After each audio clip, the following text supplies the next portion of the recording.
Meu nome é Lúcia, tenho 71 anos, e durante 40 anos acreditei que havia criado um homem de bem.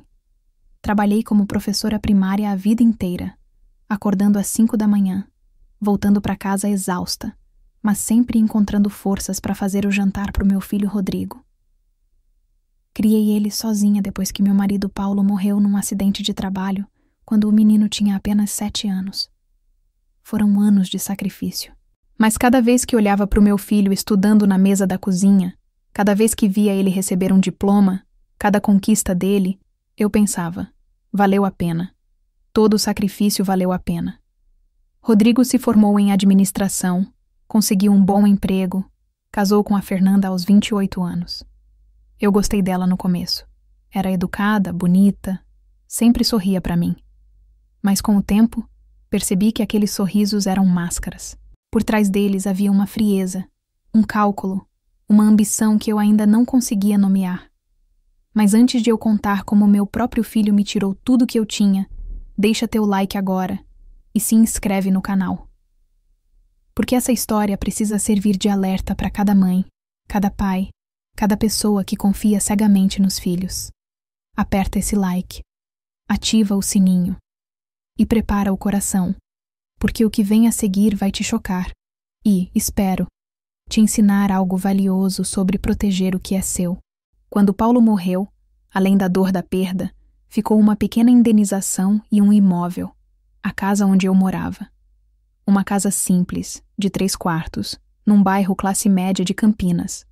Nada luxuoso, mas era minha.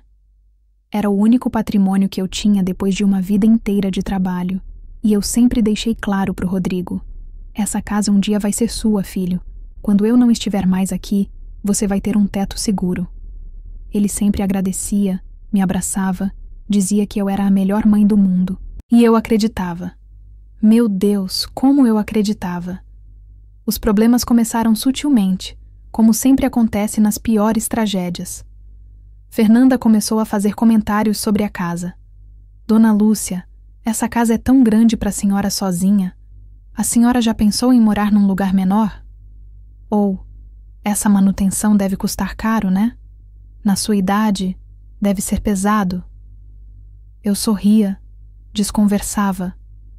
Mas as sementes da manipulação já estavam sendo plantadas. Um dia, Rodrigo veio me visitar sozinho. Coisa rara, já que nos últimos anos ele quase sempre vinha acompanhado da Fernanda. E as visitas eram rápidas, protocolares, sem o carinho de antes. Mas naquele sábado de março, ele chegou sozinho, com aquele sorriso que eu conhecia desde que ele era bebê. Mãe, preciso conversar com a senhora sobre uma coisa importante. Meu coração apertou. Será que era doença? Problemas no casamento? Sentei no sofá ao lado dele, preocupada. Filho, o que aconteceu? Nada grave, mãe. Relaxa. É só que a Fernanda e eu estamos pensando em abrir um negócio próprio. Uma loja de decoração. A gente vê muito potencial nisso, sabe? Mas precisa de capital inicial. E como eu posso ajudar, meu filho? Ele respirou fundo, segurou minha mão. Mãe, a gente pensou que... Bom, a senhora podia fazer uma escritura dando a casa para o meu nome. Só no papel, entende? A senhora continua morando aqui. Nada muda. Mas aí eu consigo usar a casa como garantia para pegar um empréstimo no banco. É só uma formalidade. Senti um frio na espinha. Algo dentro de mim gritava: não faça isso. Mas era meu filho, meu único filho. Aquele que eu criei, que eu amei, que eu dei tudo. Rodrigo, eu não sei. Essa casa é tudo que eu tenho. Eu sei, mãe, mas não vai mudar nada para a senhora. É só no papel, para o banco liberar o empréstimo. Depois que a gente pagar, a gente transfere de volta. É questão de uns 2, 3 anos no máximo. Hesitei. Muito. Mas ele insistiu. Voltou outras 3 vezes naquela semana. Sempre com o mesmo discurso. Sempre me garantindo que nada mudaria. Que era apenas uma formalidade burocrática. E eu, tola, apaixonada pelo meu filho, cedi. Fomos ao cartório. Assinei os papéis. Transferi a casa para o nome dele. O tabelião me alertou. A senhora tem certeza? Essa é uma decisão irreversível sem a concordância do novo proprietário. Eu olhei para o meu filho, que segurava minha mão e sorria tranquilizador. Tenho certeza, respondi. Aquele foi o pior erro da minha vida.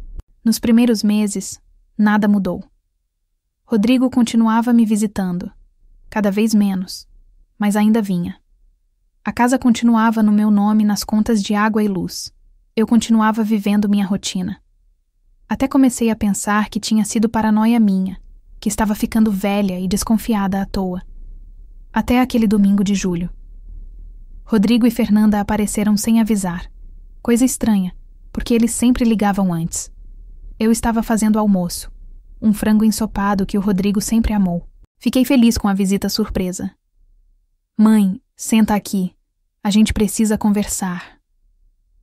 O tom era diferente. Frio, profissional. Nada daquele carinho de filho. Sentei com o avental ainda amarrado na cintura, as mãos cheirando a alho e cebola. O que houve, meu filho? Fernanda foi quem falou primeiro. Dona Lúcia, a gente vendeu a casa. O mundo parou. Literalmente parou. Eu ouvi as palavras, mas meu cérebro se recusava a processá-las. Como assim? Vendeu? A casa tá no meu nome, mãe, e a gente precisava do dinheiro. Vendemos para um casal jovem. Eles pagaram à vista, R$450 mil. Senti minha pressão subir. A sala começou a girar. Mas vocês disseram que era só pro empréstimo, que eu continuaria morando aqui. Planos mudam, mãe. Rodrigo, meu filho, disse isso com a mesma frieza de quem comenta o tempo. A gente decidiu investir numa coisa maior. Compramos um apartamento na Planta, em São Paulo, no nome da Fernanda. Vai valorizar muito. É um bom investimento. Mas... e eu? Onde eu vou morar? Fernanda suspirou, como se aquela fosse uma pergunta inconveniente. A senhora pode alugar um lugar menor, ou ir morar com algum parente. A senhora tem uma irmã no interior, não tem? Mas essa é minha casa. Eu morei aqui por 35 anos. Criei meu filho aqui. As memórias do Paulo estão aqui. Não é mais sua, mãe. Juridicamente era minha. E eu vendi. Os novos donos já assinaram tudo. Vão se mudar daqui a 30 dias. A senhora tem um mês para sair. Comecei a chorar. Não uma lágrima delicada. Foi um choro profundo. Daqueles que saem das entranhas, que doem no peito, que fazem o corpo todo tremer. Rodrigo, como você pôde fazer isso comigo? Sou tua mãe. Eu te criei sozinha. Abri mão de tudo por você. E eu sou grato, mãe. Mas a vida segue. Eu tenho minha família agora. Tenho que pensar no meu futuro. No futuro dos meus filhos quando eu tiver. A senhora vai entender. R$450 mil. Me dá pelo menos uma parte. Para eu alugar um lugar, para eu me estabilizar. Fernanda deu uma risada curta, seca. Dona Lúcia, com todo respeito, mas a senhora acha mesmo que a gente vai dividir? Esse dinheiro é nosso. Foi investimento nosso, risco nosso. A senhora não botou um centavo. Eu botei a casa inteira. Que você deu de presente para o seu filho.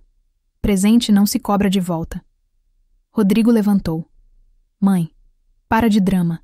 A senhora tem aposentadoria, tem saúde, vai dar um jeito. Todo mundo dá. A gente não pode ficar preso no passado. Eles foram embora. Simplesmente foram embora. Me deixaram ali, destruída no chão da sala da minha casa que já não era mais minha. Os próximos dias foram um borrão de dor e desespero. Liguei pro Rodrigo dezenas de vezes. Ele não atendia. Mandei mensagens implorando, explicando que não tinha para onde ir. Ele bloqueou meu número. Fui até a casa dele. A Fernanda atendeu o interfone. Dona Lúcia, por favor, não apareça aqui. A senhora tá constrangendo a gente com os vizinhos. E desligou. Procurei um advogado. Ele foi honesto comigo. Senhora Lúcia, juridicamente a casa estava no nome dele. Ele tinha direito de vender. A única coisa que podemos tentar é comprovar que houve coação, manipulação, abuso de confiança. Mas vai ser difícil e demorado. E mesmo que ganhe, o dinheiro já foi gasto. Vai ser quase impossível reaver. Entrei com o processo mesmo assim, mas a justiça é lenta, e eu tinha 30 dias para sair.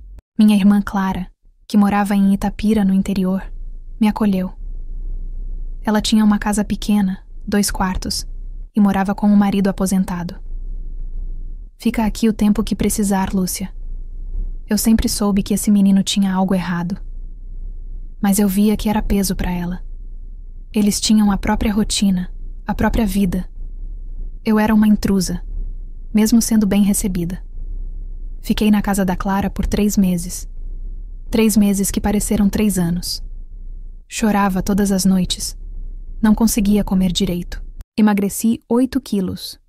Desenvolvi insônia. Via fotos antigas do Rodrigo bebê e não conseguia conciliar aquela criança doce com o homem cruel que ele se tornou. Foi quando conheci Dona Irene. Dona Irene era uma senhora de 78 anos que frequentava a mesma igreja que minha irmã. Viúva, sozinha, dona de uma pensão pequena no centro de Itapira. Num domingo após a missa, Clara nos apresentou e contou minha história. Dona Irene me olhou com aqueles olhos fundos, cheios de histórias vividas, e disse: Eu tenho um quarto vago na pensão. Você pode ficar. Não cobra nada se você me ajudar com a limpeza e a cozinha. Minhas pernas já não aguentam mais tudo sozinha. Aceitei. Não porque quisesse, mas porque não tinha escolha. A pensão era simples. 8 quartos, banheiros compartilhados, hóspedes fixos que eram na maioria idosos de baixa renda ou trabalhadores temporários. Meu quarto tinha uma cama de solteiro, um guarda-roupa velho e uma janela que dava para o quintal. Era tudo o que me sobrou de uma vida inteira de trabalho. Mas Dona Irene foi um anjo. Conversávamos todas as noites. Ela também tinha sido traída por um filho. Meu Júlio me botou num asilo e ficou com minha casa. Passei 7 anos lá, até uma assistente social descobrir as irregularidades e me tirar. Mas a casa ele já tinha vendido. Nunca recuperei nada. E como a senhora conseguiu superar? Não superei, Lúcia. A gente não supera essas coisas. A gente aprende a conviver com a dor. E aprende que família nem sempre é quem tem nosso sangue. Enquanto isso, o processo judicial avançava devagar. Minha advogada, doutora Paula, uma moça jovem que pegou meu caso pro bono, conseguiu juntar provas de que houve manipulação. Mensagens antigas, testemunhos de vizinhos que viram como Rodrigo insistiu para eu assinar, laudos psicológicos que comprovavam meu estado emocional vulnerável na época. 1 ano e meio depois da venda, conseguimos uma audiência de conciliação. Era minha chance de ver meu filho cara a cara pela primeira vez desde aquele domingo maldito. Entrei na sala do fórum com as pernas trêmulas. E lá estava ele. Rodrigo. Meu filho. Só que não parecia meu filho. Estava de terno caro, relógio de luxo, cabelo gel, postura arrogante. Fernanda ao lado, também toda produzida. Quando me viu, desviou o olhar. A juíza tentou uma conciliação. Senhor Rodrigo, a senhora Lúcia está pedindo uma reparação financeira mínima, R$50.000, para que ela possa alugar um lugar e viver com dignidade. O senhor concorda? Rodrigo olhou para a advogada dele, uma mulher loira de óculos que cobrava uma fortuna. Ela sussurrou algo. Ele respondeu: Não, meritíssima. Não vou pagar nada. A casa foi doada para mim. Fiz uso do que era meu. Não consegui segurar. Rodrigo, sou tua mãe. Ele finalmente me olhou. E o que vi naqueles olhos me destruiu. Não havia amor. Não havia culpa. Não havia nada. Só vazio. A senhora foi minha mãe. Mas a senhora me deu a casa. Não posso ficar refém disso pro resto da vida. A juíza suspirou. Vamos seguir com o processo, então. Aguardem a sentença. Saí dali com a doutora Paula me amparando. Vomitei no banheiro do fórum. Não por doença física. Por nojo. Nojo do que meu filho tinha se tornado. Mais 6 meses. Mais 6 meses de espera angustiante. Até que finalmente a sentença saiu. A juíza reconheceu que houve abuso de confiança e manipulação psicológica. Condenou Rodrigo a me pagar R$200.000 de indenização por danos morais e materiais, mais uma pensão mensal de 2 salários mínimos até eu completar 80 anos. Vitória? Em parte, porque Rodrigo entrou com recurso. E mesmo que perdesse, o dinheiro só viria depois de anos. E eu já não sabia se teria anos suficientes. Mas algo inesperado aconteceu. 2 semanas depois da sentença, Rodrigo apareceu na pensão. Dona Irene atendeu a porta. Quem é? Sou o filho da Dona Lúcia. Preciso falar com ela. Irene veio me chamar, mas eu já tinha ouvido a voz dele. Desci as escadas devagar. Ele estava na porta, sem entrar, com cara de quem não queria estar ali. O que você quer? Mãe, a gente precisa conversar. Agora sou mãe de novo? Ele baixou a cabeça. Fernanda me deixou. Silêncio. Ela levou tudo. O apartamento que a gente comprou estava no nome dela. Ela vendeu e foi embora com um cara que conheceu na academia. Me deixou sem nada. Nem a aliança ela devolveu. Eu deveria ter sentido pena. Qualquer mãe sentiria. Mas o que senti foi uma satisfação amarga. E você veio aqui porque eu preciso de ajuda. Estou num hotel, mas não tenho dinheiro para ficar muito tempo. Perdi o emprego também. A firma descobriu que eu usei documentos falsos para conseguir empréstimo em nome da empresa. Tô sendo processado. Eu não tenho para onde ir. Ele esperava que eu abrisse os braços. Que eu dissesse, entra, filho, sua mãe te perdoa. Que eu fosse a mesma mãe de sempre, que perdoava tudo, que esquecia tudo. Mas eu não era mais aquela mulher. Rodrigo, quando você vendeu minha casa e me jogou na rua, você disse que tinha que pensar no seu futuro, que planos mudam, que a vida segue. Então eu segui com a minha vida, e você não faz parte dela. Mãe, eu gastei 40 anos da minha vida criando você. Te dei tudo, absolutamente tudo, e você me pagou com traição. Agora você quer que eu te salve? De novo? Eu cometi um erro. Não foi erro, Rodrigo. Erro é quando você não sabe o que está fazendo. Você sabia. Você escolheu. Escolheu o dinheiro. Escolheu aquela mulher. Escolheu me abandonar. E eu escolho não te salvar dessa vez. Ele tentou argumentar, mas Dona Irene apareceu. O moço já está indo embora, né? Rodrigo me olhou uma última vez. Havia desespero ali. Medo. Arrependimento tardio. Mas não era suficiente. Você vai me deixar na rua? Você me deixou primeiro. A diferença é que eu tinha 71 anos e não tinha ninguém. Você tem 42 e tem saúde. Se vira. Você mesmo disse, todo mundo dá um jeito. Ele foi embora. Nunca mais voltou. 2 anos depois, recebi parte do dinheiro da sentença. O recurso foi negado e Rodrigo foi obrigado a pagar. Não os 200 mil inteiros, porque ele comprou ter condições, mas 100 mil. Com esse dinheiro, comprei uma kitnet pequena em Itapira, perto da Dona Irene. Finalmente tinha um teto meu de novo. Hoje, quase 4 anos depois daquela traição, eu vivo tranquila. Não rica, mas digna. Tenho minha igreja, tenho minhas amigas, tenho minha irmã por perto. E tenho Dona Irene, que se tornou mais família para mim do que meu próprio filho. Rodrigo? Soube por terceiros que ele mora num quarto alugado, trabalha como motorista de aplicativo, está afundado em dívidas. Fernanda gastou tudo e sumiu. Ele colheu exatamente o que plantou. Às vezes me perguntam: mas Lúcia, ele é seu filho, você não sente falta? E eu respondo: sinto falta do menino que ele foi. Mas o homem que ele se tornou é um estranho. E eu não tenho lugar na minha vida para estranhos que me fizeram mal. O processo me ensinou algo. Amor de mãe não pode ser confundido com permissão para ser capacho. Perdoar não significa esquecer. E proteger a si mesmo não é egoísmo, é sobrevivência. Se você está me ouvindo e é mãe, pai, avô, avó, nunca, em hipótese alguma, transfira seus bens para os filhos enquanto você ainda está vivo e precisa deles. Não importa o quanto eles insistam, o quanto eles garantam que é só no papel, o quanto eles digam que te amam. Porque no dia que o dinheiro falar mais alto, e ele sempre fala, você vai descobrir que filho ingrato existe sim. E dói mais do que qualquer doença. E se você é filho, filha, e está pensando em fazer isso com seus pais? Pare. Olhe no espelho e se pergunte se você consegue viver com essa culpa pelo resto da vida. Porque uma hora, quando você estiver velho, sozinho, precisando de ajuda, você vai lembrar do que fez e ninguém vai estar lá por você. Meu nome é Lúcia. Tenho 75 anos. Sobrevivi à traição do meu próprio sangue. E se eu conseguir, você também consegue. Nunca desista da sua dignidade por ninguém. Nem mesmo pelos seus filhos. Essa história te tocou?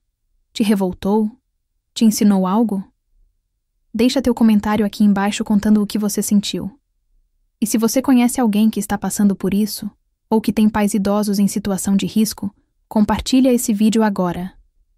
Deixa teu like para essa mensagem chegar em mais pessoas. Se inscreve no canal porque toda semana a gente traz histórias reais que precisam ser contadas, que precisam servir de alerta, que precisam salvar famílias da destruição. E lembra, patrimônio não é presente enquanto você ainda está vivo e precisa dele. Patrimônio é segurança. Proteja o que é seu. Porque ninguém, absolutamente ninguém, vai te proteger se você não se proteger primeiro. Obrigada por ter ficado até o final. Vai lá abraçar seus pais enquanto dá tempo, mas vai com discernimento. Porque amor verdadeiro não exige provas materiais. Amor verdadeiro está nas atitudes, não nos documentos assinados. Nos vemos no próximo vídeo. E que Deus proteja cada família que está assistindo isso agora.